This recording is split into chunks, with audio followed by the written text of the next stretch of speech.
Karena memang ESG ini kalau kita kaitkan dengan human resource, human capital itu sangat berdampak sekali ya terhadap proses bisnis dan organisasi ya. Nah, Bapak Ibu, eh, saya harapkan simak materi kita pada sore hari ini. Ini akan menjadi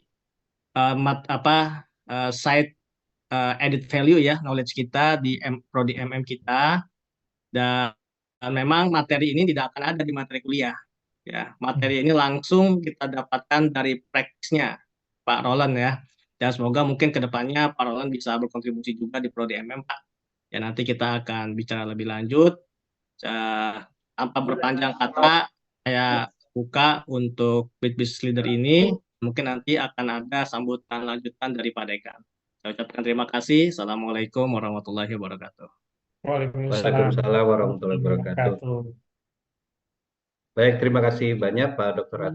Ahmad Asmi selaku Kaprodi Program Magister Manajemen Universitas Paramadina. Kemudian mungkin berkenan juga memberikan pembukaan Bapak Dekan Pak Dr. Pius Yadi untuk acara seminar pada sore hari ini. Baik, terima kasih. Assalamualaikum warahmatullahi wabarakatuh. Terima kasih Pak Roland telah bersedia untuk mengisi acara di kami. Ya, acara kami itu rutin ya mengenai Meet Business Leader. Semoga selamat datang juga pada para mahasiswa S2. Semoga apa yang dipaparkan Pak Roland membantu secara praktis dalam perkembangan bisnis saat ini ya gitu, karena semua bisnis itu harus compliant dengan apa yang perkembangan standarnya ada di dunia bisnis di dunia maupun mungkin di Indonesia juga gitu ya. Mungkin itu ya, selamat datang Pak Roland, selamat bergabung. Mudah-mudahan kita lebih lanjut bisa bergabung lagi dalam memberikan ilmu-ilmu secara praktis kepada para mahasiswa. Gitu, selamat datang. Silahkan dimulai aja Pak Herdiansah. Terima kasih juga Bu Iin, Pak Azmi, ada siapa lagi di sini ya. Gitu. Terima kasih pada mahasiswa terutama. Begitu Pak. Baik, terima kasih banyak Bapak Dr. Yuswiadi. Alhamdulillah jazakallah khairan atas kesempatannya dan perkenan untuk membuka acara pada sore hari ini. Seperti tadi saya di dalam pembukaan pertama, bahwasanya konsep ESG ini adalah konsep yang lebih mengedepankan pada kegiatan pembangunan, investasi, bisnis yang berkelanjutan sesuai dengan kriteria lingkungan, sosial, dan tata kelola. Nah, untuk lebih lanjutnya kita akan lebih membahas lebih dalam lagi bersama praktisi kita tadi Bapak Dr. Roland Permana. Untuk Bapak Dr. Roland Permana bisa, udah saya kasih izin untuk besar ya Pak ya? Baik. Bisa langsung dimulai. Nanti untuk Q&A-nya menunggu atau boleh langsung Pak?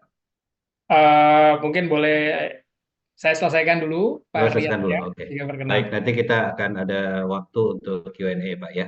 Silakan Pak. Baik, baik. Terima kasih. Apakah sudah bisa dilihat screen saya? Ya. Jelas Baik. Pak. Bismillah, Alhamdulillah. Terima kasih. Pertama-tama yang saya hormati Pak Dekan FEB, Dr. Ius Wiadi, Bapak Kaprodi, Dr. Ahmad Azmi, Bapak Moderator, Dr. Hardiansyah, dan rekan saya, Ibu Iin, serta yang saya hormati Bapak Ibu dosen dan teman-teman sekalian. Saya ucapkan terima kasih atas waktunya telah memperkenankan saya untuk sharing diskusi terkait dengan ESG dan prakteknya yang ada di dunia praktek, khususnya di Indonesia, di Asia, dan terlebih khusus di BNI, di mana saat ini saya dinas dan kerja di BNI, yang merupakan salah satu concern dari stakeholder, manajemen, maupun dari investor terkait keberlanjutan yang ada di Indonesia, khususnya di BNI.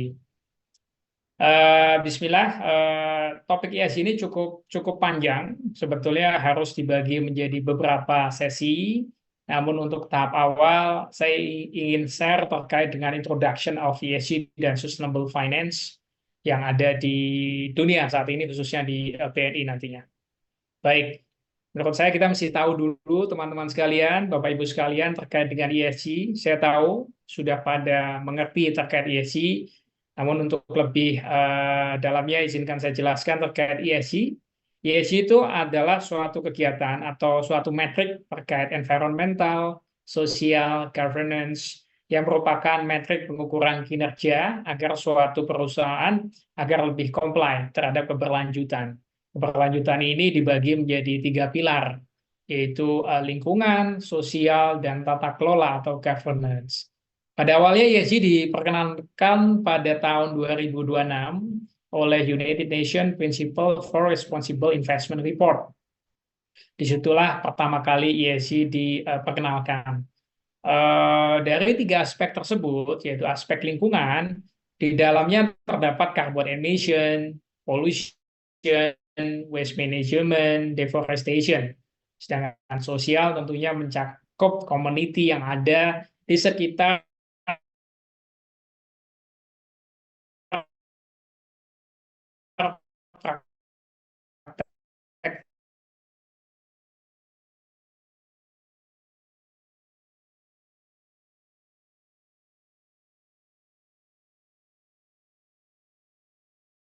bisnis perusahaan tersebut, antara lain seperti employer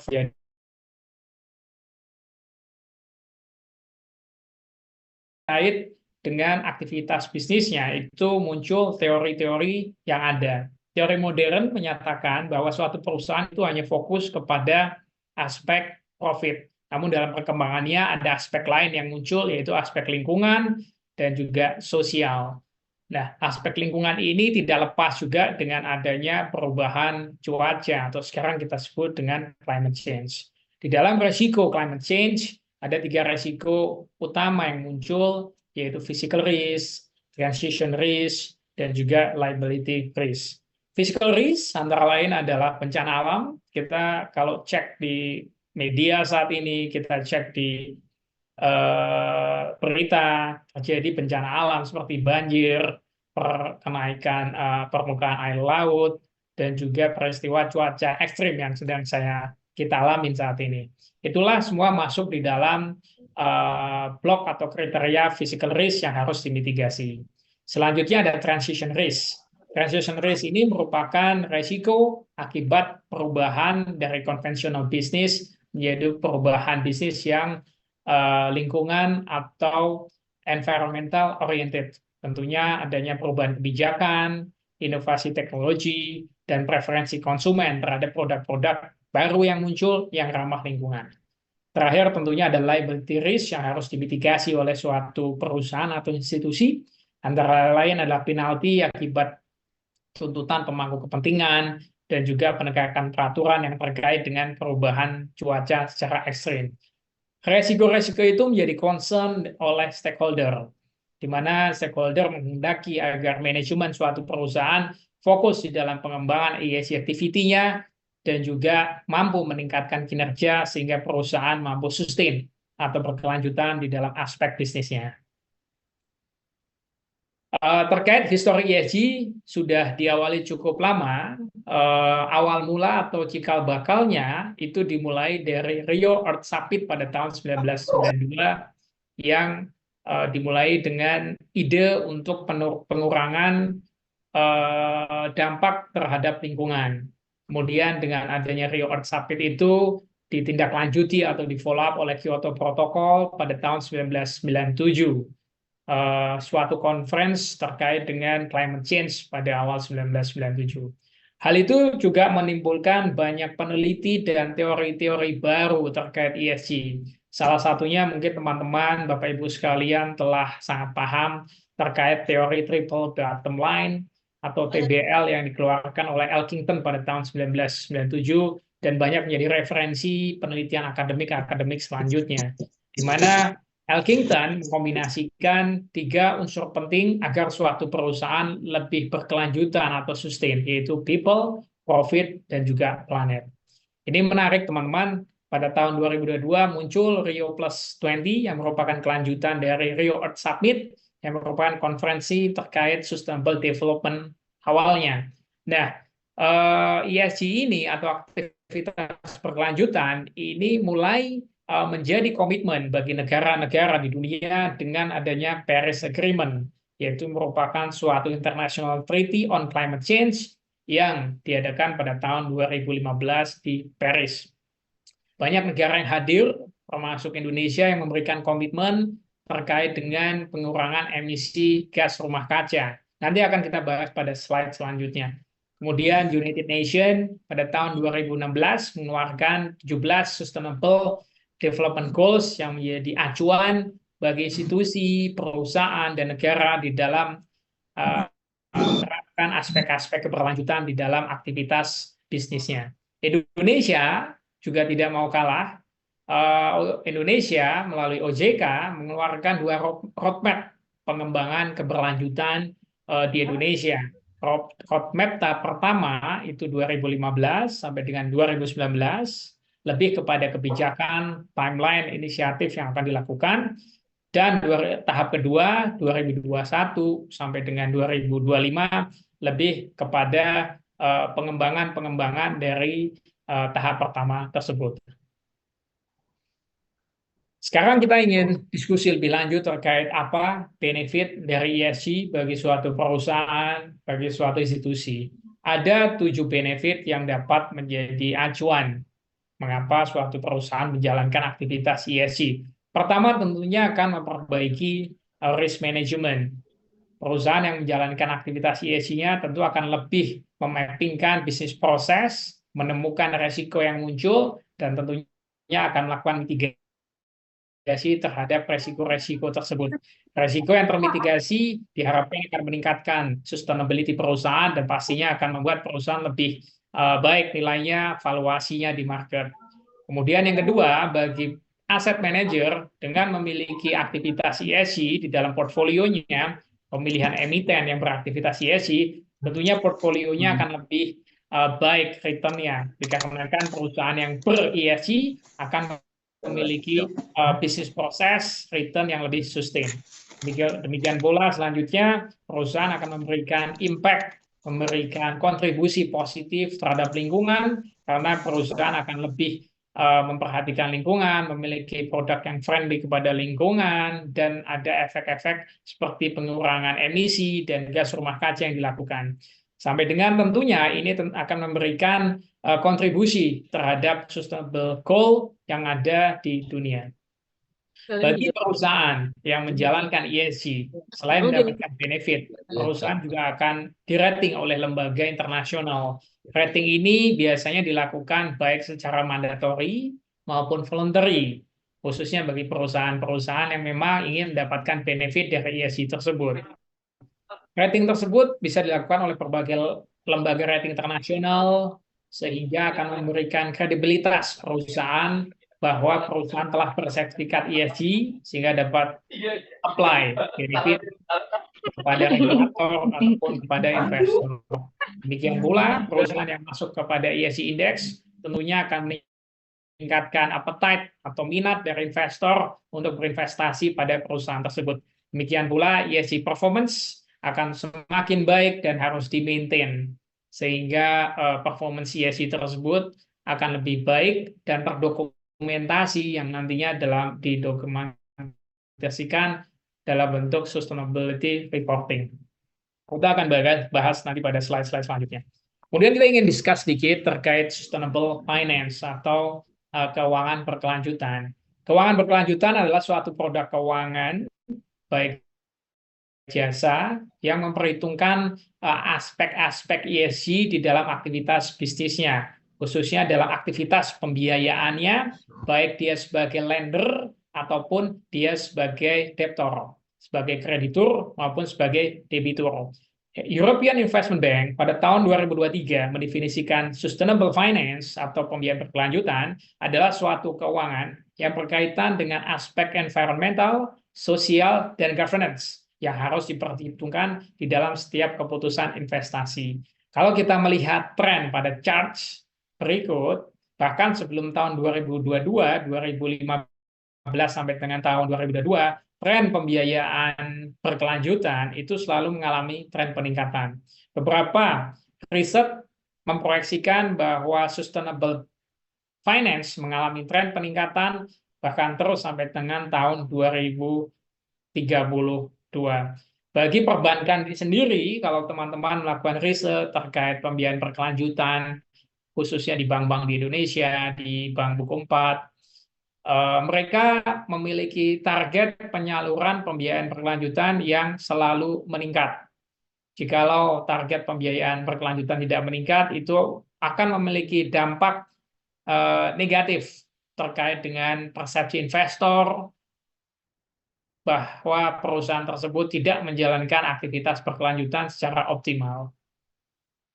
Nah, bagaimana aplikasinya di Indonesia? Ini menarik, teman-teman. Dengan tadi adanya historical terkait dengan keberlanjutan, pada tahun 2009, pemerintah Indonesia juga memberikan komitmen yang kuat kepada global bahwa Indonesia melalui aktivitas bisnisnya, pemerintahan akan menurunkan efek gas rumah kaca sebesar 26% sampai dengan 41% jikalau itu mendapatkan dukungan internasional. Hal ini mendorong OJK untuk mengeluarkan roadmap keuangan berkelanjutan tahap 1 dan tahap 2 untuk mendukung komitmen pemerintah yang telah dinyatakan secara global. Tahap 1 itu lebih kepada panduan penerapan keberlanjutan, mekanisme dan insentifnya, sedangkan tahap 2 lebih kepada penciptaan ekosistem keuangan berkelanjutan secara komprehensif. Melihat praktek bisnis yang ada, kami di perbankan sekarang di dalam memberikan suatu pembiayaan tidak fokus kepada satu prinsipal atau institusi. Kami fokus kepada value chain atau ekosistem dari suatu perusahaan tersebut, baik dari vendor, supplier, buyer, untuk memberikan kontribusi positif terhadap pencapaian net interest income maupun fee based income perusahaan. Sehingga ini inline basically. Konsep dasar kita melakukan pembiayaan berkelanjutan harus the holistic proses kita lihat, ekosistemnya kita lihat, sehingga pembiayaan berkelanjutan itu dapat lebih maksimal, sehingga profit yang diperoleh oleh perusahaan maupun perbankan pun juga lebih optimal. Melanjutkan roadmap keuangan, OJK pada Juli 2017 mengeluarkan POJK pertama terkait keuangan berkelanjutan. POJK ini mulai berlaku pada tahun 2019 untuk bank asing dan Buku 4 dan bertahap berlaku bagi lembaga jasa keuangan lainnya dan emiten. Hal-hal yang akan dibahas terkait dengan POJK 51 itu antara lain adalah laporan berkelanjutan, kemudian susunan RKAB perusahaan, sampai dengan resiko dan mitigasi perusahaan di dalam melakukan kegiatan berkelanjutan. Laporan berkelanjutan yang merupakan bagian kewajiban dalam POJK 50 tersebut itu wajib diterbitkan oleh emiten dan perbankan. Seperti dikatakan di awal bahwa pada tahun 2019 merupakan kewajiban bagi bank asing dan Bank Buku 4. SR atau Sustainability Report, laporan berkelanjutan, merupakan suatu konsep perusahaan memiliki suatu tanggung jawab terhadap konsumen, karyawan, dan pemegang saham, baik dari sisi ESG-nya tadi, lingkungan, sosial, dan tata kelola, yang akan dilaporkan kepada pemangku kepentingan atau stakeholder. Kita melihat POJK 60 tahun 2017. Di sana mengatur terkait kegiatan-kegiatan yang berkaitan atau berwawasan lingkungan yang bertujuan untuk melindungi, memperbaiki, dan juga untuk menjaga lingkungan agar menjadi lebih baik. Nah, namun demikian, ada beberapa kegiatan yang dilarang di dalam KKUB tersebut. Antara lain adalah kegiatan eksploitasi anak di bawah 16 tahun, pembalakan komersial hutan basah tropis, produksi perdagangan kayu yang tidak sesuai dengan perundang-undangan, dan produk-produk lain yang mengandung bahan yang akan merusak lapisan ozon. Itu adalah kegiatan-kegiatan di luar KKUB yang telah dikeluarkan sesuai POJK 17. Kegiatan tersebut, KKUB OJK tersebut, antara lain adalah energi terbarukan, renewable energy. Saat ini kami di BNI banyak memberikan pembiayaan terhadap renewable energy, antara lain adalah pembangkit listrik tenaga gas, pembangkit listrik tenaga air, dan yang terbaru adalah pembangkit listrik tenaga biogas.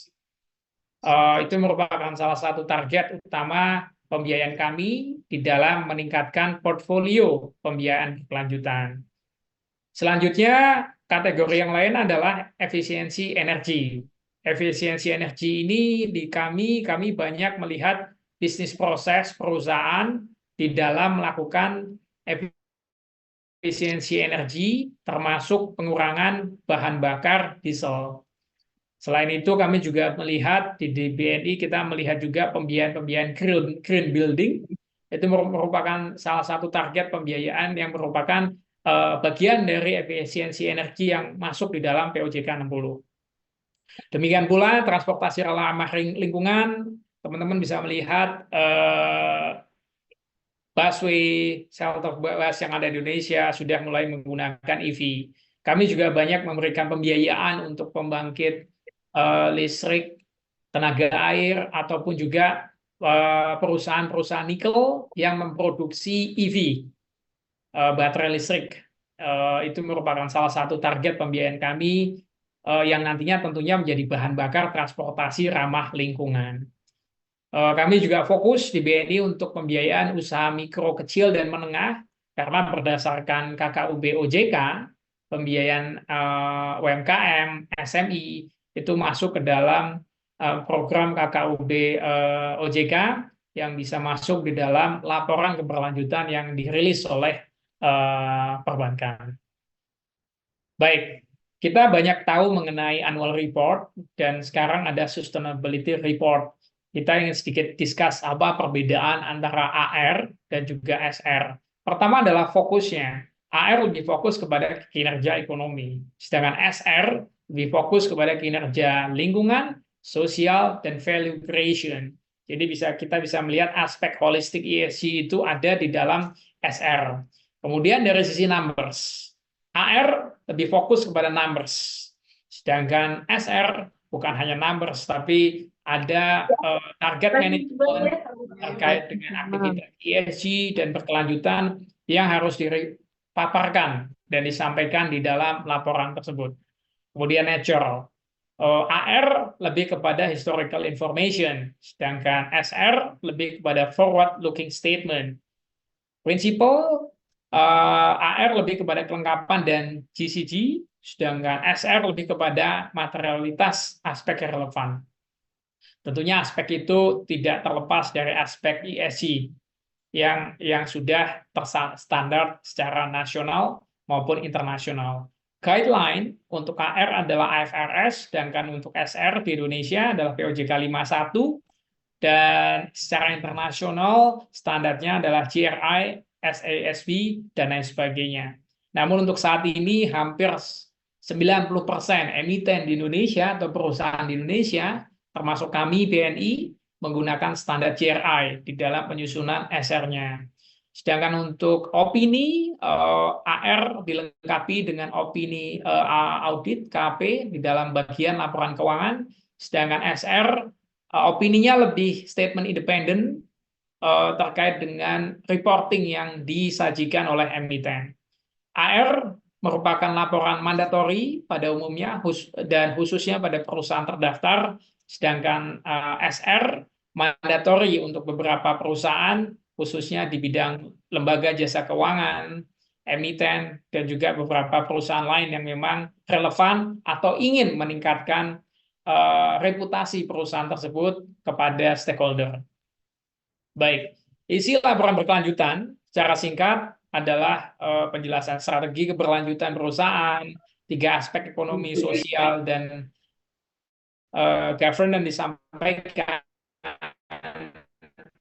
kinerja keberlanjutan, ini sangat penting dan biasanya ada di halaman awal dalam laporan dapat digunakan untuk memberikan feedback dan laporan terhadap laporan berkelanjutan yang telah diterbitkan. Nah, tadi kita sudah sampaikan ada beberapa standar yang digunakan di dalam penyusunan laporan berkelanjutan.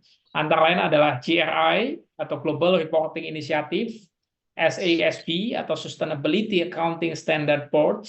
Namun yang paling sering digunakan adalah GRI. Eropa lebih sering menggunakan TCFD karena itu mencakup juga resiko-resiko lebih detail terkait dengan climate change dan dampak bisnis yang dilakukan oleh perusahaan serta mitigasinya. Nah, berikut adalah beberapa lembaga rating internasional yang memberikan rating terhadap aktivitas ESG dan keberlanjutan di perusahaannya. Antara lain adalah MSCI, kemudian ada lembaga Sustainalytics, ada Stocks, dan juga ada lembaga-lembaga lain yang mengeluarkan rating atau indeks terhadap ESG. Nah, untuk perbankan sendiri, khususnya BNI dan peers-nya, lebih sering menggunakan MSCI sebagai salah satu lembaga rating yang kami pilih. Selain itu, Sustainalytics juga merupakan lembaga rating pilihan yang dapat merating aktivitas ESG.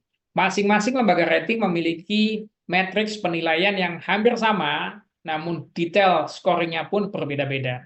Sehingga jika suatu perusahaan, dalam hal ini contoh sharing story, kami ingin meningkatkan rating dari suatu lembaga rating, kami lebih melakukan pendalaman, formula metriknya seperti apa, kemudian kami melakukan peningkatan terhadap aspek-aspek yang kami anggap kurang, sehingga mampu meningkatkan rating atau indeks performance ESG yang dilakukan.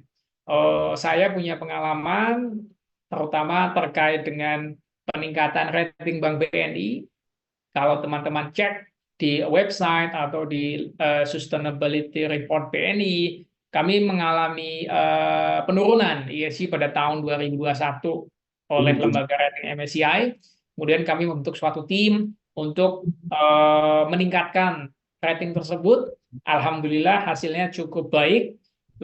Rating yang tadinya turun dari A menjadi triple B dari MSCI, dengan melakukan perbaikan-perbaikan, kami mampu meningkatkan rating kami menjadi single A, yang merupakan rating yang cukup baik dari MSCI. Sama dengan peers kami, khususnya di Bank Bukopin. Nah, sedikit sharing apa yang telah kami lakukan atau kinerja Bank BNI lakukan terkait dengan keberlanjutan. Teman-teman juga bisa mengaksesnya di dalam laporan berkelanjutan. Pada tahun 2023, kami telah berhasil mengeluarkan produk Sustainability Linked Loan atau SLL yang berstandar internasional dengan nilai 4,6 triliun rupiah. Kami lakukan secara bilateral pembiayaan ataupun secara sindikasi pembiayaan.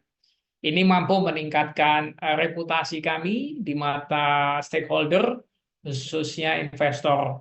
Karena setiap kali ada analis meeting, poin terkait keberlanjutan selalu dipertanyakan oleh lembaga investor. Selanjutnya adalah kami juga melakukan investasi pada green dan juga sustainability bonds yang merupakan salah satu instrumen untuk meningkatkan value atau porsi sustainability financing di dalam portfolio perbankan. Terkait dengan aspek improvement, kami telah mengeluarkan obligasi hijau, green financing. Itu kalau tidak salah kami issue pada tahun 2022, dan hasilnya pun mampu mengurangi emisi gas rumah kaca sebesar 233.000 ton CO2. Kemudian kami juga berhasil memberikan pembiayaan sehingga mampu menghasilkan energi bersih sebesar 54.000 MWh dan lain sebagainya. Menariknya, kami juga telah menyalurkan program untuk sosial sebesar 129 miliar. Selain itu terkait aspek governance, 52% pegawai BNI adalah perempuan, dan itu merupakan suatu pencapaian yang cukup baik, sehingga mampu meningkatkan tata kelola dan juga diversity di dalam struktur karyawan BNI. Sedangkan tingkat kepuasan pegawai BNI juga cukup baik, yaitu 92%. Ini adalah beberapa penghargaan yang BNI raih pada tahun 2023, yaitu rating A untuk MSCI, kemudian medium risk untuk rating Sustainalytics, dan beberapa award yang kami terima. Kami juga sangat bersyukur, alhamdulillah kami masuk ke dalam indeks Sri Kehati Index, dan juga kita masuk ke ESG Sector Leaders, IDX Kehati. Itu merupakan beberapa pencapaian yang kami peroleh pada tahun 2023 yang lalu. Baik, saya rasa sekian Pak Hardiansyah, sedikit pemaparan dan sharing terkait ESG dan Sustainable Finance. Selanjutnya saya sangat terbuka jika teman-teman ada Q&A untuk kita diskusikan lebih lanjut. Silakan.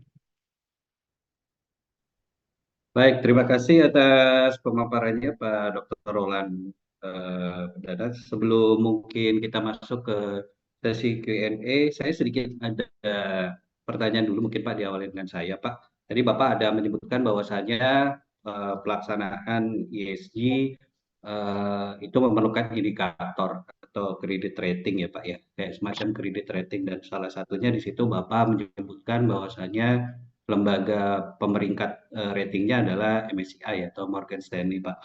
Nah kalau boleh tahu Pak, sebenarnya kan tadi kalau kita lihat di googling lembaga pemeringkat tentang ESG ini kan banyak yang menawarkan ya Pak ya, bukan hanya MSCI.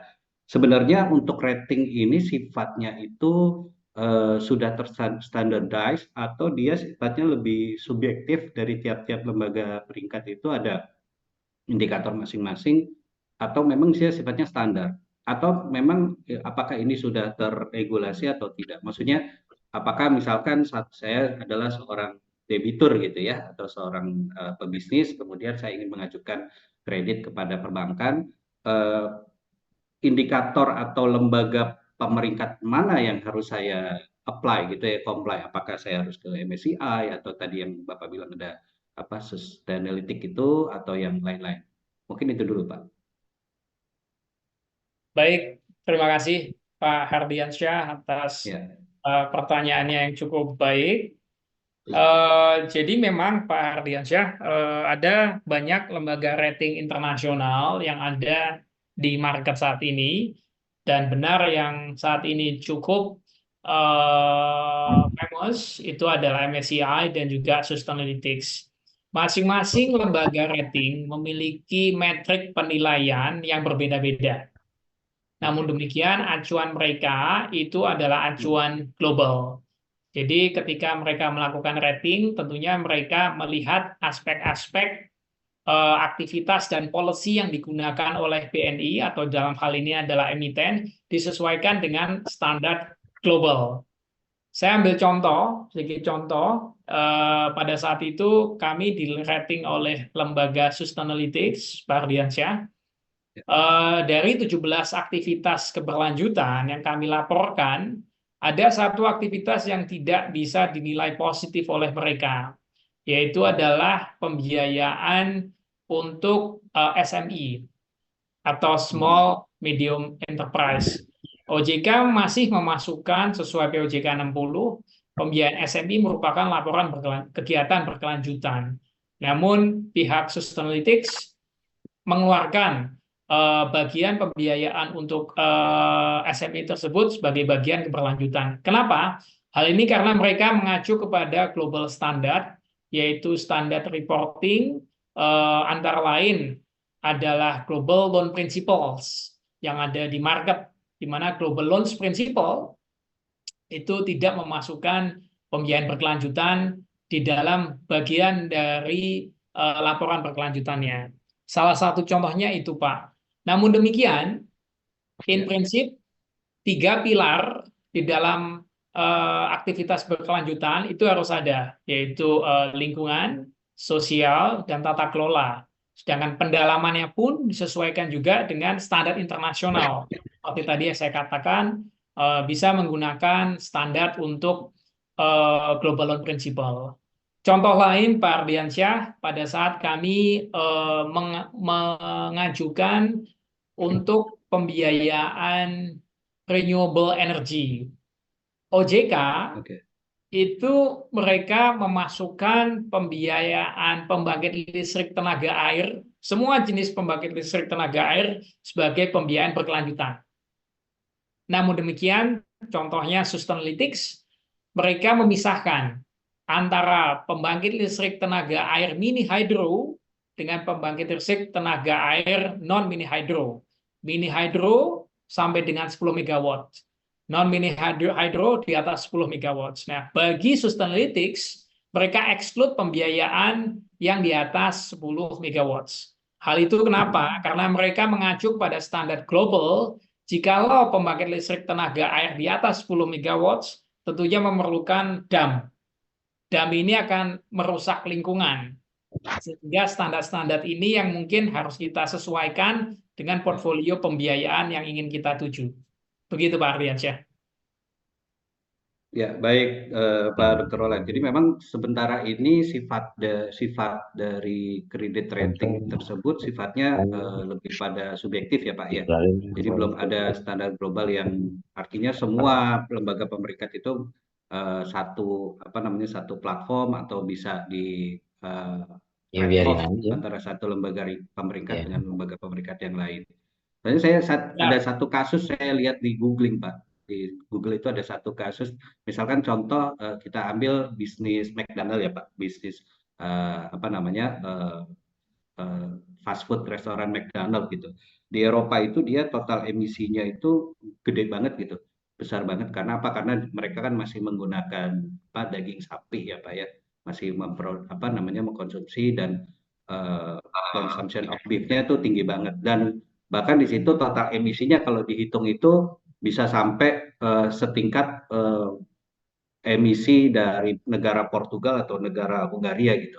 Tapi ketika laporan kredit ratingnya itu keluar oleh MSCI, di situ dikatakan bahwasanya carbon emission does not present significant risk gitu, malah berlawanan dengan tujuan dari ESG sendiri atau indikator gitu. Maka karena apa? Karena di situ dikatakan diubah tiap-tiap cabang McDonald itu mempunyai recycling point ya pada setiap gerainya gitu. Karena sudah ada kebijakan untuk menaruh waste management. Nah, artinya di situ antara satu indikator, misalnya antara indikator E, indikator S, dan indikator G, itu ternyata bobotnya itu sifatnya subjektif gitu Pak ya. Bisa suka-suka saya gitu. Saya bisa kecilkan yang ini, bisa gedekan yang ini, atau di sisi lain saya bisa besarkan yang ini dan trade off yang lain. Gitu Pak. Kira-kira begitu atau gimana? Setuju Pak Ardiansyah. Karena memang dari lembaga penilai itu memang memiliki metrik yang kadang-kala berbeda dan subjektif, walaupun standar utamanya sama. Namun demikian hal itu juga bisa dilakukan penjelasan, dan berdasarkan pengalaman saya, penjelasan itu kadang mampu meningkatkan rating suatu perusahaan. Kalau kita melihat beberapa lembaga rating, pengalaman saya ya, khususnya ESG rating, sebelum perusahaan ini meluncurkan lembaga ratingnya, nilainya, kadang-kala mereka melakukan pre-rating atau pre-discussion terkait dengan appetite dari lembaga rating yang ditunjuk. Apakah sesuai dengan ekspektasi manajemen atau tidak. Biasanya kalau masih bisa dimitigasi dan bisa ditingkatkan, biasanya mereka lanjut dengan lembaga rating tersebut. Namun demikian, kalau tidak bisa dimitigasi, biasanya mereka beralih ke lembaga rating lain yang memiliki appetite atau visi sama terhadap kegiatan ESG yang akan mereka lakukan. Oleh karena itu, salah satu unsur perbedaan dari aktivitas ESG adalah sifatnya adalah forward looking, Pak Ardiansyah. Ini yang sifatnya sangat subjektif dan unpredictable. Oke. Baik, jelas sekali Pak. Jadi maksudnya ternyata memang belum ada ya satu indikator yang secara globally platform acceptable gitu. Jadi tiap-tiap lembaga pemeringkat itu punya standar sendiri-sendiri gitu ya Pak ya. Nah kalau boleh tahu Pak, ketika kita mau apply atau comply kepada lembaga pemeringkat tertentu, itu kita kan biasanya harus membayar ya Pak ya, untuk mendapatkan peringkat tertentu. Nah maksudnya supaya tidak ada moral hazard Pak gitu. Boleh tahu nggak kira-kira berapa sih kalau kita harus eh, mendapatkan peringkat yang bagus gitu Pak? Baik. Eh, Peringkat ini sebetulnya tidak bisa dibeli, Pak. Jadi memang Oke, based on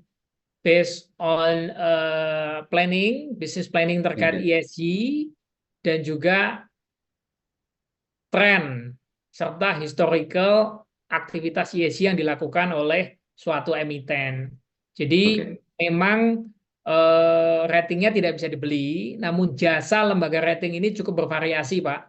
Ya, ya, Pengetahuan saya sih range-nya antara 25.000 dolar oke. sampai dengan 100.000 dolar mungkin lebih per tahun. Oh, bayarnya annually ya Pak ya? Annually. Annually, Betul. oke, oke. Tapi Berarti, sekali lagi ini mereka emiten tidak bisa membeli karena mereka independen, Pak. Walaupun metrik ya, penilaiannya ya, objektif, tapi mereka ya. independen. Oke, baik, baik. Terima kasih Pak Roland atas penjelasannya. Baik, sekarang saya akan menuju kepada pertanyaan-pertanyaan dari mahasiswa. Ini ada pertanyaan pertama dari Pak Daliono ya. Pak Daliono di sini ingin bertanya, Pak, seperti apa bentuk enforcement ESG di Indonesia? Apakah sudah ada undang-undangnya atau peraturan menteri atau peraturan daerah? Itu dulu, Pak. Baik, terima kasih atas pertanyaannya. Nah, Bentuk enforcement terhadap laporan berkelanjutan yang merupakan bentuk laporan atas aktivitas ESG dan juga aktivitas berkelanjutan atau pembiayaan berkelanjutan itu saat ini diatur di POJK nomor 51 tahun 2017.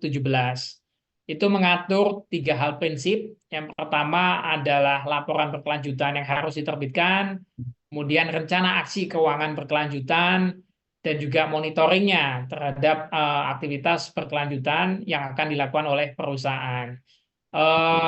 Hal ini, laporan berkelanjutan, ini wajib diterbitkan oleh Bank Buku 4. Bank Buku 4 itu antara lain BNI, BRI, dan peersnya, BCA termasuk mulai tahun 2019 menjadi kewajiban.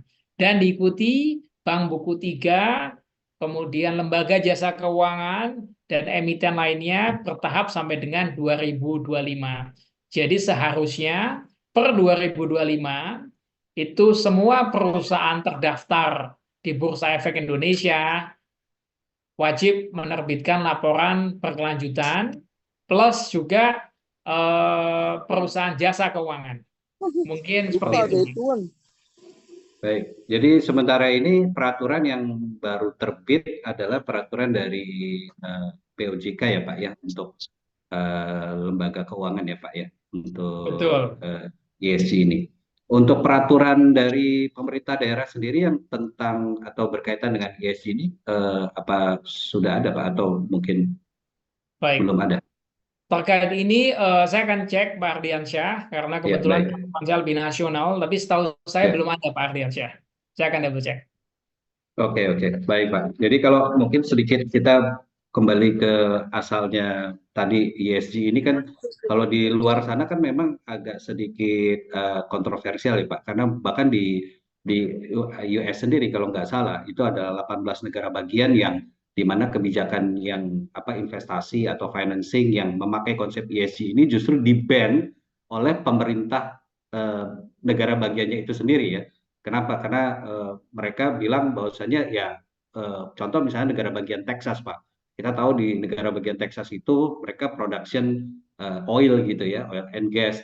Tapi ketika ada kebijakan ESG ini, para investor atau masyarakat tidak boleh memberikan investasinya ke fossil fuel gitu ya, berbasis fossil fuel, sehingga beberapa negara bagian justru tidak menyetujui gitu ya. Nah, apakah di Indonesia juga terjadi gitu ya? Karena kan kita juga tahu bahwasanya di era ke depan ini pemerintah ini banyak memainkan sektor-sektor hilirisasi industri, Pak. Ada apa pertambangan kan, apa minyak dan gas dan yang lain-lain.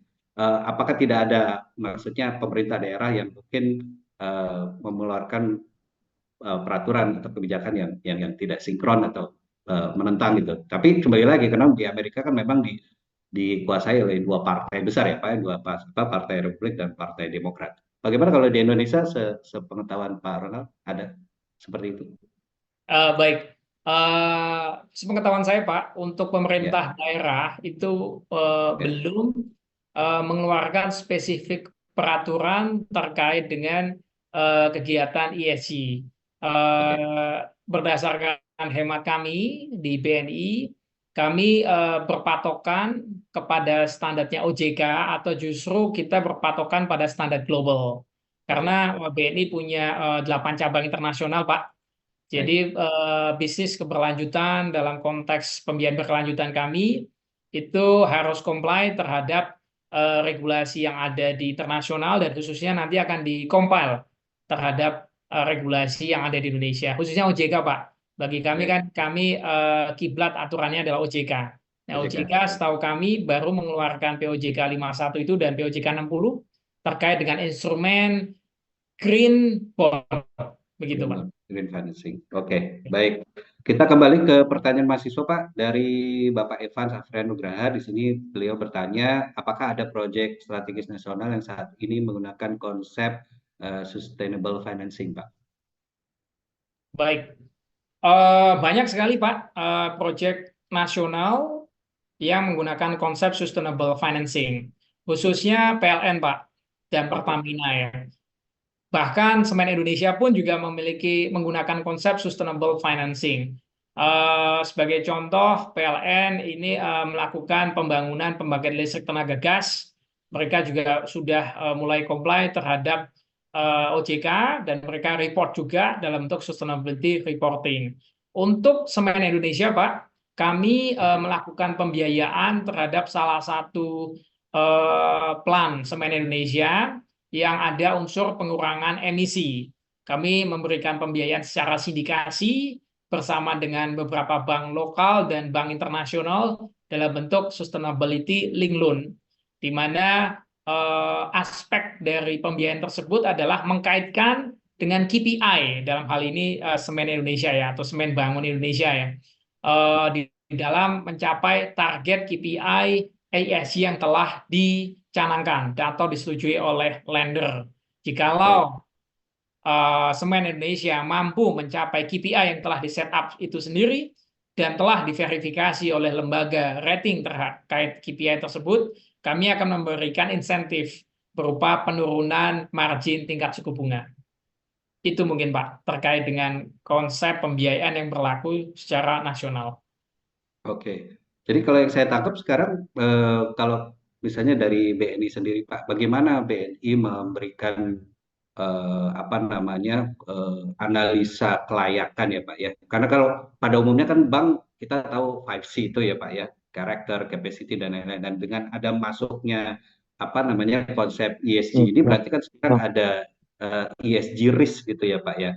Nah, dan kalau saya lihat tadi yang Bapak paparkan bahwasanya sektor-sektor yang akan dibiayai dengan tanda kutip green financing ini membutuhkan kapital yang sangat besar. Jarang sekali yang mungkin ada tadi yang disebut mikro, tapi bahkan itu berkebalikan dilarang gitu ya.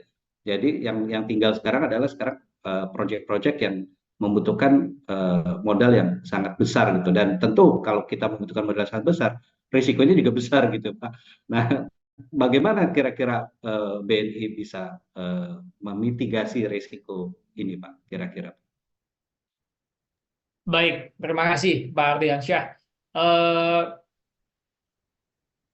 Saat ini kami memiliki dua platform pembiayaan. Yang pertama adalah Oke, pembiayaan konvensional dan pembiayaan yang berbasis ESG. oke, Untuk semua pembiayaan konvensional, kami melakukan due diligence terkait dengan aspek ESG atas perusahaan tersebut. walaupun instrumen yang kami berikan atau pembiayaan yang kami berikan bersifat konvensional. Jadi ada aspek ESG due diligence yang kami lakukan di dalam kredit proposal ataupun di dalam kredit dokumentasinya. Nah, khusus untuk pembiayaan yang berbasis ESG, kami memiliki suatu komite khusus, Pak, dan underwriting proses tambahan yang kami miliki untuk memperdalam aspek ESG di dalam suatu perusahaan tersebut. Nah, di sini kami memiliki tim khusus, Pak, yang memang bersertifikasi untuk menilai aspek lingkungan, sosial khususnya, yang akan terdampak jikalau kami memberikan instrumen tersebut, Pak. Dan itu pun akan kami monitor secara berkala. Tidak berhenti di sana, Pak. Setiap instrumen yang berbasis ESG, kami mengengage dengan lembaga rating tadi, Pak, untuk membantu menilai KPI atas efektivitas pembiayaan yang kami berikan, Pak. Begitu. Baik, terima kasih atas jawaban Pak Roland. Sebelum saya lanjutkan, saya ingin tertarik dengan satu pertanyaan dari mahasiswa ini menyambung dengan pertanyaan saya yang tadi, Pak. Mungkin dengan Pak Randy Martiano. Pak Randy mungkin bisa langsung memberikan pertanyaan secara langsung, bisa open mic, Pak. Pak Randy ada? Baik, Pak. Ya, silakan Pak Sore, Randy. Pak. Ya, selamat Ya, sore, Pak. selamat sore, Pak. Salam kenal, Pak Roland. Saya mahasiswa di MM, Pak. Saat ini saya bekerja di perusahaan Forest Carbon dan Nikel, Pak. Nikel mining gitu, Pak. Dalam konsep untuk yang financing di ESG ini, Pak, dari segi sektor volume dan energi, bagaimana bisnis ini bisa mendapatkan pembiayaan atau refinancing gitu, Pak, dari lembaga pembiayaan maupun bank. Karena kalau di sektor volume begitu kan, Pak, untuk apa namanya peraturannya sendiri, yang terakhir ada PUJK 14 begitu, Pak, itu belum mengatur secara detail bagaimana untuk financing investment di pasar karbon begitu. Terus kemudian untuk di industri smelter atau ESG untuk di industri, emisi industri, itu juga belum ada mekanisme untuk pembiayaan. Dari segi bisnis ini kan sebetulnya butuh modal yang besar ya, Pak, ya, dan risknya juga besar juga begitu, Pak. Dan ini kalau dari Bapak bagaimana, Pak, ini terkait hal itu? Terima kasih, Pak. Baik, terima kasih Pak Randy atas pertanyaannya yang cukup baik, Pak Randy. Ada dua hal ya, Pak Randy ya. Pertama terkait dengan pembiayaan carbon related dan juga pembiayaan untuk smelter nikel, Pak. Baik, untuk yang pertama, Pak Randy, untuk yang carbon related, kami di BNI masih wait and see, Pak, terkait dengan segala macam skema yang terkait dengan carbon related. Karena kami masih menunggu POJK, bursa, itu betul-betul telah menjalankan carbon kredit tersebut, Pak. Jadi beberapa potensial debitur yang datang ke kami untuk mensupport value change dari carbon trading related, Pak, kita masih sifatnya wait and see, kita melakukan eksplorasi dan pendalaman, Pak. Kedua terkait pembiayaan smelter nikel, Pak. Memang smelter nikel ini memiliki dampak lingkungan yang sangat besar, Pak. Terutama kalau dari efek polusi atau limbah yang dihasilkan. Kedua, dari aspek pembangkit listrik yang digunakan, Pak.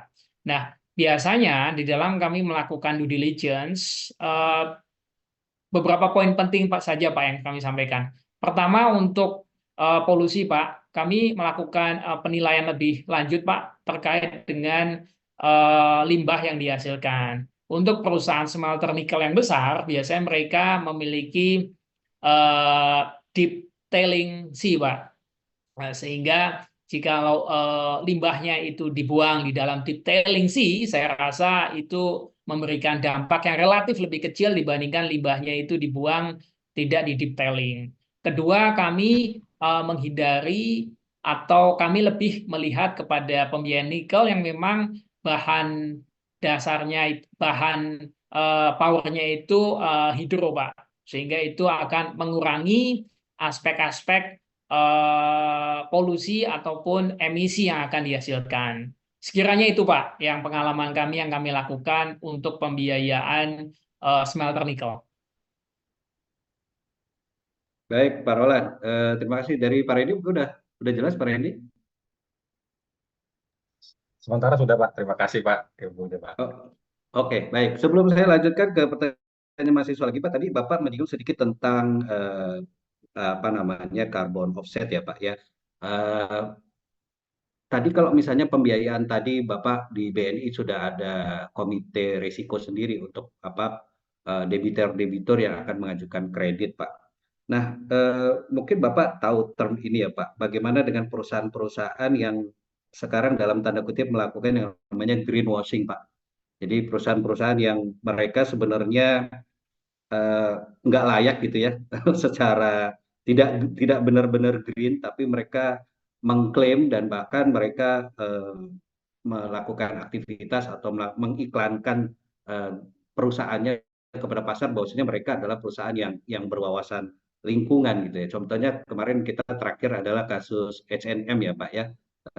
Apa sebuah perusahaan retail fashion ya yang mengaku di dalam laporan tahunannya mereka menggunakan bahan-bahan yang low carbon gitu kan, tapi ternyata tidak begitu adanya. Jadi eh, karena tuntutan ESG ini semakin tinggi, banyak perusahaan-perusahaan yang akhirnya melakukan yang tadi yang namanya greenwashing ya. Mereka mengklaim dirinya berwawasan lingkungan, padahal tidak. Nah, bagaimana dari BNI sendiri memitigasi risiko ini, Pak? Kira-kira supaya tidak tidak tidak apa ada perusahaan yang melakukan greenwashing. Baik, terima kasih Pak Ardiansyah. Pertanyaannya cukup update. Kami di dalam Ya. memberikan pembiayaan berwawasan lingkungan, karena kami mengacu kepada 17 KKUB, Pak. Pertama itu yang kami lakukan mapping, Pak. Jikalau masuk ke dalam 17 KKUB tersebut, kami akan melakukan pendalaman terkait dengan pembiayaan yang kami lakukan. Biasanya pembiayaan kami sifatnya adalah project financing, Pak. Jadi lebih spesifik kepada project yang memang memberikan dampak terkait dengan efisiensi energi, misalnya Pak, eco-friendly, lebih spesifik Pak, sehingga kami akan lebih mudah di dalam memberikan pertanggungjawabannya di dalam sustainability reporting. Dan kami selalu engage Pak di dalam pembiayaan project financing green itu dengan konsultan lingkungan Pak, yang membantu kami pada saat due diligence awal sampai dengan monitoring Pak, sampai dengan project selesai Pak. Itu salah satu upaya kami memitigasi jikalau ada perusahaan-perusahaan yang melakukan greenwashing Pak. Oke, baik. Jadi menurut Anda Bapak kan mungkin tidak semuanya perusahaan yang ada di Indonesia tentunya sekarang sudah aware tentang ESG ini. Apakah Bapak tetap akan menerima permintaan atau pengajuan pembiayaan dari debitur tersebut atau bagaimana? Misalnya kan Bapak buat indikator nih Pak, ini perusahaan ini merah, kuning, dan hijau gitu ya Pak ya. Ketika awal mengajukan pembiayaan, mungkin si perusahaan ini dalam kondisi hijau. Kemudian di tengah perjalanan dia berubah menjadi kuning dan merah. Atau sebaliknya ketika di awal dia merah atau bahkan kuning, tapi di tengah perjalanan menjadi hijau. Nah, itu kebijakan yang diambil oleh BNI.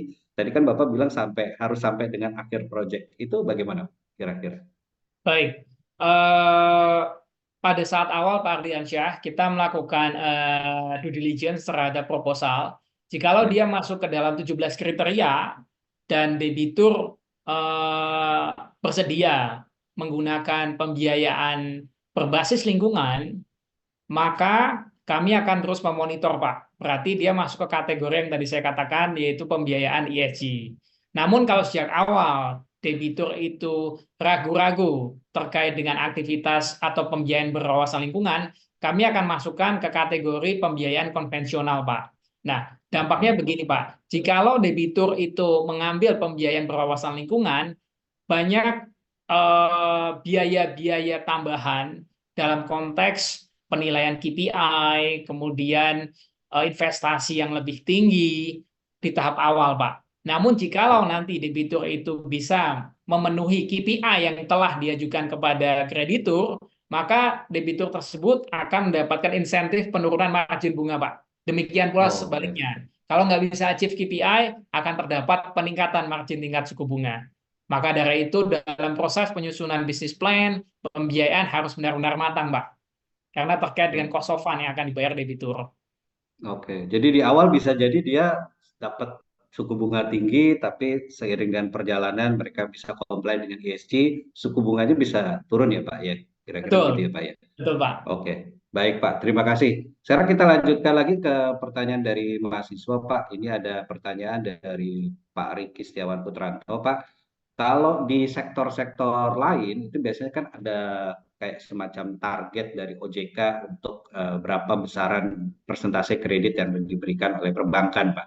Nah, kalau untuk apa namanya ESG ini kira-kira dan bisnis yang berkelanjutan itu ada nggak sih Pak porsi besaran yang ditarget oleh OJK harus sekian persen dari total pembiayaan? Baik. Sampai dengan saat ini, Pak, itu target spesifik. Saya ambil contoh, kita kalau ada target spesifik, misalkan LDR, Pak, atau financing loan ratio, itu memang Oke. ada, Pak, khusus untuk Oh, porsi loan terhadap deposit. Namun terkait dengan pembiayaan berkelanjutan, sampai dengan hari ini memang belum ada. Namun demikian, seperti yang kami sajikan di awal, dengan memiliki portfolio berkelanjutan, reputasi dari emiten dalam hal ini bank akan meningkat, Pak. Sehingga kami oke. dari manajemen memiliki spesifik target yang ingin kami capai, dan itu kami laporkan di dalam RBB setiap tahun, Pak. Oke, baik Pak.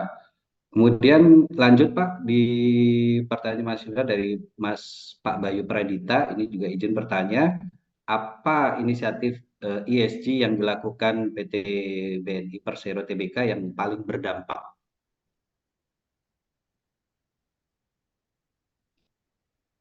Baik, terima kasih atas pertanyaannya. Inisiatif ESG yang kami lakukan dan paling berdampak itu antara lain adalah kami banyak membiayai SMI, Pak, Small Medium Enterprise. Walaupun secara internasional SMI ini tidak masuk ke dalam kategori keberlanjutan, namun based on OJK itu masuk ke dalam pembiayaan berkelanjutan. Oleh karena itu, kami memiliki porsi khusus, Pak, yang kami laporkan ke kementerian dan juga kepada ke OJK terkait dengan porsi pembiayaan SMI, Pak. Karena SMI ini merupakan value change yang mampu mensupport perekonomian dan meningkatkan value bagi negara, Pak. Itu yang pertama. Kedua, kami berinisiatif sebagai inisiator untuk pembiayaan berkelanjutan, Pak. Antara lain adalah sustainable link loan yang kami lakukan. Pencapaian 2023 kami mampu berhasil menyalurkan sebesar 4,6 triliun, Pak, terkait pembiayaan berwawasan lingkungan. Antara lain adalah pembiayaan untuk green building, Pak. Kami masukkan juga di sana.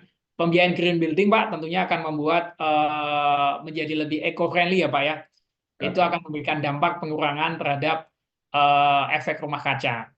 Itu merupakan inisiatif-inisiatif yang kami lakukan, yang kami nilai mampu meningkatkan kontribusi terhadap ESG nasional, Pak. Baik, melanjutkan dan juga merupakan pertanyaan saya sendiri.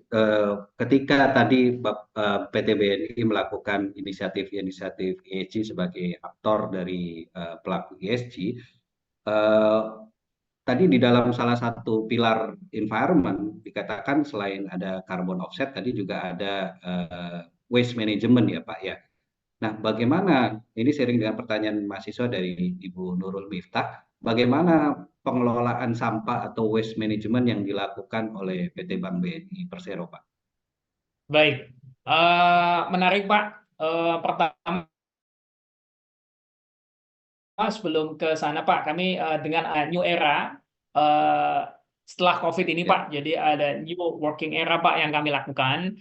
Itu pertama, kami mengurangi jenis-jenis proposal kredit, Pak, yang tadinya banyak kertas, kami berusaha untuk Oke. mengurangi jumlah kertas, Pak. Kita men-set up suatu sistem sehingga penggunaan kertas ini lebih termitigasi. Kita banyak menggunakan akses internet untuk masuk ke sistem, dan approval-nya pun online, Pak. Antara lain adalah Ya, yang dulu kalau kita ketahui kita bank garansi itu Pak, apply-nya harus ya. manual. Sekarang bank garansi kita bisa apply online Pak, dan itu bisa Oke. diterima oleh buhir atau pemberi kerja. Itu yang pertama. Kedua, dari sisi bisnis proses pun kita lebih efisien Pak. Jadi yang Ya. tadinya jumlah proposal harus diketik, ditulis, sekarang partially kita bisa lakukan itu by online Pak, termasuk monitoring dashboard yang kita lakukan. Ketiga adalah terkait dengan sampah Pak. Kita di BNI Ya. lakukan ada beberapa tempat sampah yang memang terpisah Pak. Yang Hmm. untuk organik, anorganik yang itu ada di setiap lantai dan itu akan dikumpulkan dan nantinya akan diolah oleh partner-partner rekenan kami. Terakhir Pak, ada beberapa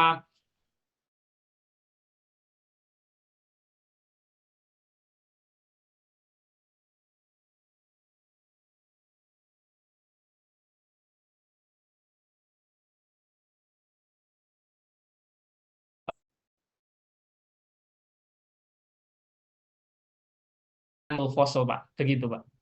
Oke, saya tertarik sedikit tentang sampah, Pak. Kalau tadi sampah banyak yang sifatnya bisa apa namanya didaur ulang. Bagaimana dengan sampah elektronik, Pak? Misalkan contoh sisa-sisa apa ya, Pak, edisi gitu ya, edisi yang sudah tidak bisa berfungsi atau rusak, itu kan biasanya dikirim dari merchant kepada cabang, kemudian cabang kirim ke pusat atau bagaimana? Kemudian mungkin misalnya kartu ya, Pak ya, kartu debit atau kartu kredit, kemudian cartridge dari ATM gitu Pak. Nah itu bagaimana PT Bank BNI Persero itu mengelola sampah-sampah elektroniknya nih Pak? Baik.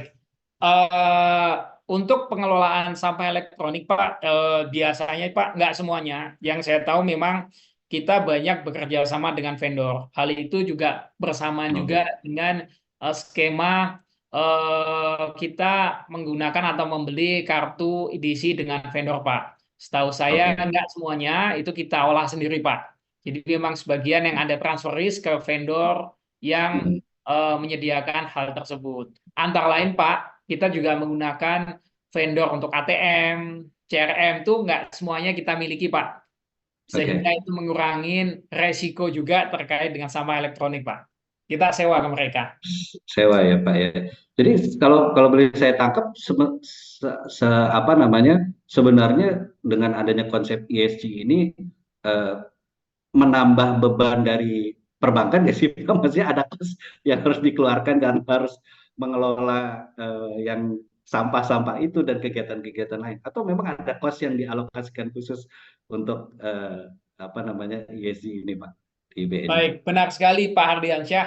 Eh, Based on riset saya Pak dan praktek yang saya alami baik di BNI maupun di beberapa debitur Pak, untuk menerapkan ESG atau berkelanjutan green financing ini memerlukan biaya investasi yang relatif lebih tinggi Pak. Ya. Antara lain di tempat kami aja atau standar global Pak. Jikalau kita mau memiliki tim ESG, kita harus memiliki infrastruktur ESG Pak. Nah, infrastruktur ini memerlukan investasi capex yang relatif besar Pak. Oke, Sehingga ini yang kadang harus dikompensasikan dengan value creation yang nantinya akan kita peroleh, Pak. baik. Begitu. Oke, baik Pak. Saya ingin sedikit beralih Pak. Kalau tadi kita banyak berbicara tentang environment ya Pak. Padahal kan kita ada tiga pilar ya, environment, sosial, dan governance gitu Pak. Nah, saya ingin masuk ke sedikit sisi governance Pak. Bagaimana tata kelola tadi Bapak di dalam presentasi ada yang disebut sebagai diversity ya Pak ya, diversity index gitu Pak. Nah, kalau di ya saya nggak tahu kalau di luar kan itu berarti harus ada kesetaraan, keterwakilan perempuan, kemudian di apa namanya di board of director itu sekian perempuan, sekian laki-laki. Terus kalau bahkan kalau di luar negeri termasuk juga ras, gender, warna kulit. Dan yang lebih menarik lagi adalah isu tentang tambahan gender, Pak. Kalau di kita gender alhamdulillah baru dua ya Pak ya, laki-laki dan perempuan. Kalau di luar ada LGBTQ dan isu-isu gender ini. Nah, bagaimana isu-isu apa namanya tersebut nanti akan mempengaruhi rating atau apa namanya konsep ESG di Oh, Indonesia atau khususnya di BNI, Pak? Baik, terima kasih Pak Ardiansyah. Ini cukup menarik Pak. Pertanyaan ini juga merupakan real case yang kami hadapi Pak. Ya. Terkait kesetaraan atau diversity untuk di tempat kami sesuai dengan peraturan Indonesia yang berlaku Pak. Yaitu kita hanya fokus kepada ya 2 gender saja Pak Ardiansyah. Ya. Oke. Hal ini pun juga mulai tampak Pak bahwa kita porsi antara male and female di any position Pak, mulai dari manajer sampai dengan top level, bahkan pengawas kami pun semua hampir sifatnya proporsional Pak. Ditambah lagi kami juga mendapatkan selalu diawasi oleh kementerian Pak, yang mendorong bahwa gender female ini banyak menduduki suatu posisi-posisi strategis, dan itu kami telah tingkatkan Pak. Kami juga di BNI juga banyak mendorong senior leader yang memang masih milenial, Pak. Itu juga untuk mendorong dan memberikan kesempatan bagi para milenial untuk berkontribusi terhadap BNI, Pak. Terkait dengan aspek internasional, Pak, yang namanya LGBT, itu beberapa vendor kami yang internasional pun di dalam proposalnya menyebutkan itu, Pak, diversity itu, Pak.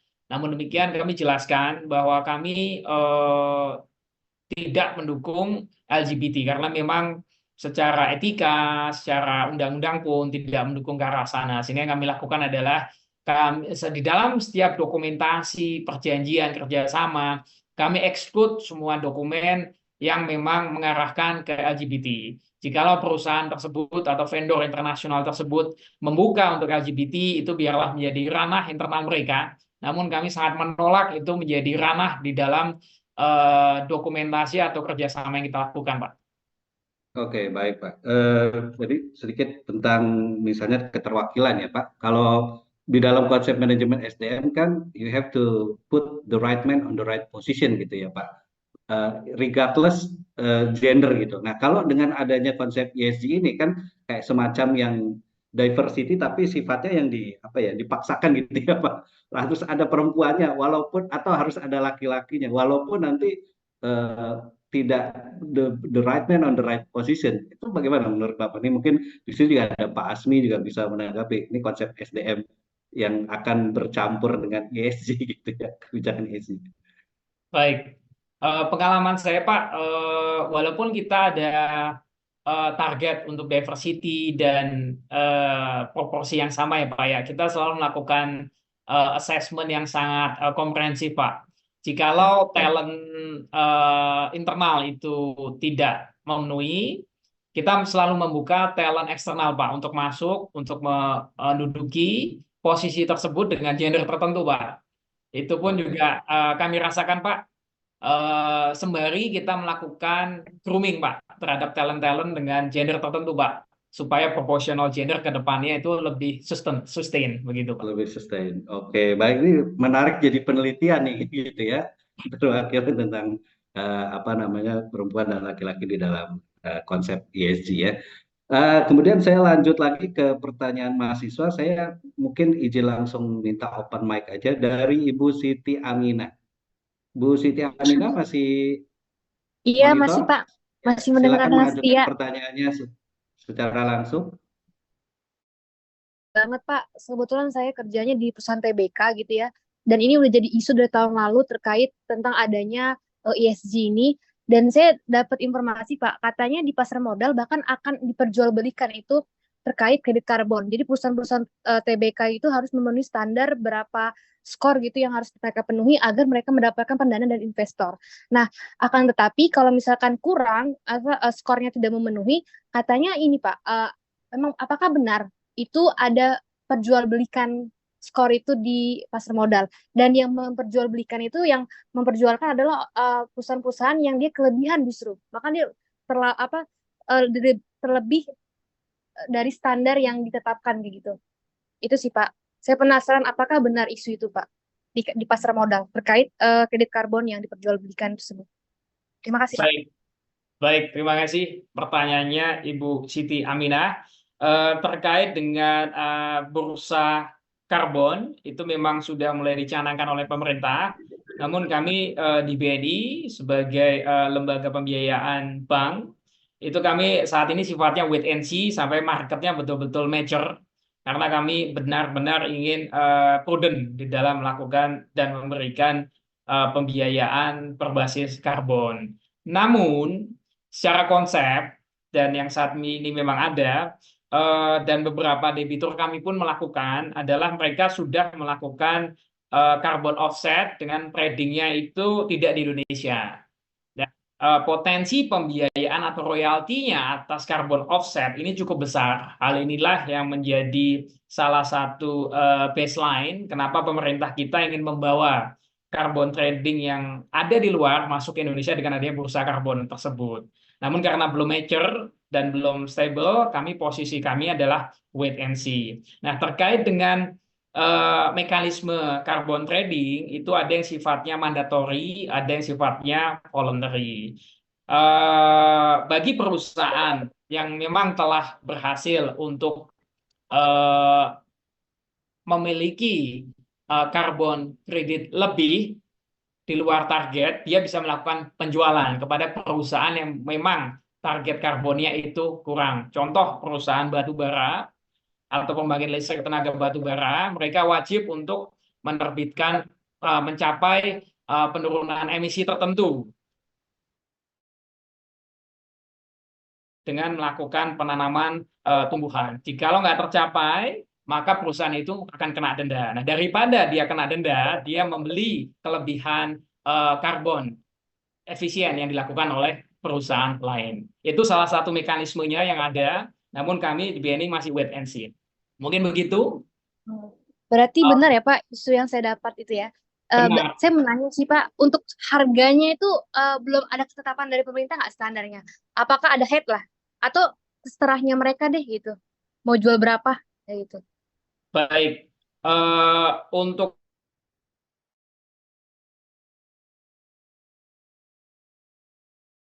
harganya sendiri, kalau di market seperti suatu perusahaan, karbon kredit pun juga ada valuasinya yang akan kemudian akan masuk ke pasar sekunder atau secondary market dan kemudian akan diperdagangkan. Jadi ada harga IPO-nya dan ada harga valuasinya. Kurang lebih seperti itu. Baik, terima kasih Pak. Pak Ardiansyah, mohon maaf. Ya. Sudah hampir jam 4:30, saya ada meeting Saya lagi. Pak. Ya. Oh ya, baik Pak. Ya. Ya. Ya, baik Pak. Baik rekan-rekan mahasiswa, ini memang masih banyak pertanyaan-pertanyaan di kolom chat ya. Tapi misalnya dari Pak laporan ESG tadi udah dijawab sebenarnya di presentasi, bahwasanya ada di laporan keuangannya ada dua ya, laporan keuangan tahunan dan laporan keuangan yang sifatnya berkelanjutan. Dan kalau untuk yang sudah emiten yang ada di pasar modal itu sudah harus menjadi kewajiban ya. Untuk rekan-rekan mahasiswa yang belum sempat dijawab oleh Pak Roland, akan dijawab by email atau secara khusus nanti bisa berdiskusi dengan beliau, tapi insya Allah akan dijawab gitu ya. Jadi kita akan tampung dari moderator untuk pertanyaan-pertanyaan yang belum dijawab, nanti insya Allah beliau akan memberikan secara tulisan mungkin gitu ya Pak ya, supaya nggak penasaran nih Pak.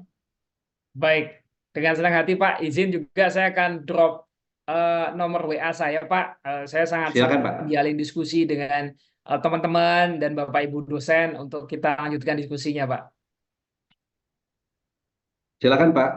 Ya, Pak.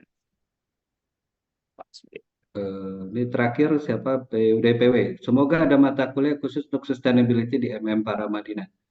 Sebenarnya kalau yang ikut mata kuliah manajemen investasi di kelas saya sekarang di bab terakhir itu adalah tentang ESG investing ya. Jadi nanti teman-teman bisa gabung di manajemen investasi. Ada itu di kurikulum baru mata kuliah. Ada juga Ibu ya. Ada, ya. Nanti yang itu Pak Roland, ya Pak Admi ya. Alhamdulillah. Dengan sangat hati Pak. Insya Allah. Oke, Pak Roland, mungkin sambil memberikan informasi tentang nomor kontak Bapak, mungkin ada closing statement Pak tentang apa namanya kebijakan ESG dan penerapannya kepada bisnis sustainability khususnya di Bank BNI Persero dan umumnya di negara Indonesia, Pak. Baik, terima kasih waktunya Pak Ardiansyah. Menurut saya teman-teman, Bapak Ibu sekalian, ESG ini sangat penting karena kita menilai jika perusahaan memiliki ESG itu akan mampu meningkatkan nilai perusahaan. Bukan hanya secara jangka pendek, namun secara jangka panjang. Karena ESG ini memerlukan investasi yang cukup besar, seperti tadi kita telah diskusikan terkait dengan infrastrukturnya. Secara jangka pendek tentunya ESG ini akan mengurangi profit yang akan dimiliki perusahaan karena adanya capex yang diperlukan. Namun secara jangka panjang ESG ini akan mampu meningkatkan sustainability, keberlanjutan suatu perusahaan. Perusahaan akan lebih comply terhadap aspek lingkungan, lebih dapat diterima oleh masyarakat, akan lebih mendapatkan perhatian lebih baik bagi governance, yang tentunya investor akan lebih tertarik berinvestasi pada perusahaan yang memiliki atau fokus kepada ESG-nya. Sehingga secara short term, ESG ini berdampak negatif, tapi secara long term, ESG ini akan memberikan nilai yang baik bagi perusahaan dan tentunya bagi stakeholder. Begitu Pak Ardiansyah. Baik, terima kasih banyak Pak Dr. Roland atas sharing dan input dan apa namanya paparannya pada sore hari ini, dan terima kasih juga atas kesempatan yang diberikan. Semoga ini menjadi ilmu jariah di tengah-tengah bulan puasa Ramadan tahun ini. Amin. Kepada jajaran dosen, dekan, Pak Kaprodi, Bu Iin yang telah memberikan kesempatan dan aksesnya bagi kami untuk bisa belajar tentang ESG dan business sustainability pada sore hari ini. Demikian. Terima kasih Pak Roland. Ya. Sebelum mungkin kita sebelum kita off, sebelum kita berakhir, kita foto sejenak Pak ya. Boleh Pak, boleh Pak. Sejenak. Ini ada 6 section ya. Kita mungkin bagi teman-teman yang belum membuka kameranya, dipersilakan untuk membuka kamera terlebih dahulu. Oke, kita mulai dari yang pertama ya. 1, 2, 3.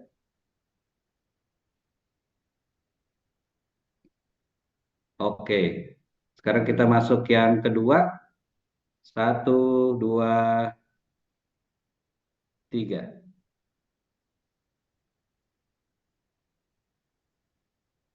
Oke, sekarang kita masuk ke section yang ketiga. 1, 2, 3.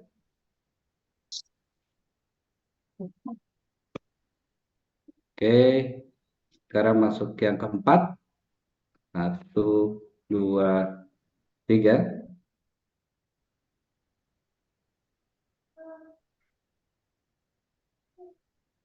Oke, kita masuk yang kelima.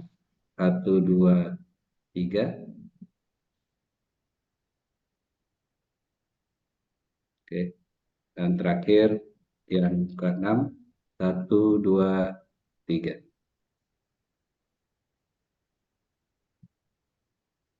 Oke, baik. Terima kasih. Baik, ya. Terima kasih Pak Ardiansyah. Baik, rekan-rekan semua. Terima kasih. Oke ya Pak, makasih semuanya. Terima kasih para dosen. Terima kasih semuanya. Recording stop. Assalamualaikum. Assalamualaikum. Izin ya Pak ya. Assalamualaikum. Ya, terima kasih. Assalamualaikum. Izin live. Terima kasih ya Pak Hardiansyah, Pak Agni, Pak Iin, dan teman-teman Sama-sama, ada kekurangan semuanya. Biasa Bu, terima kasih. Kuliah lagi, sampai ketemu.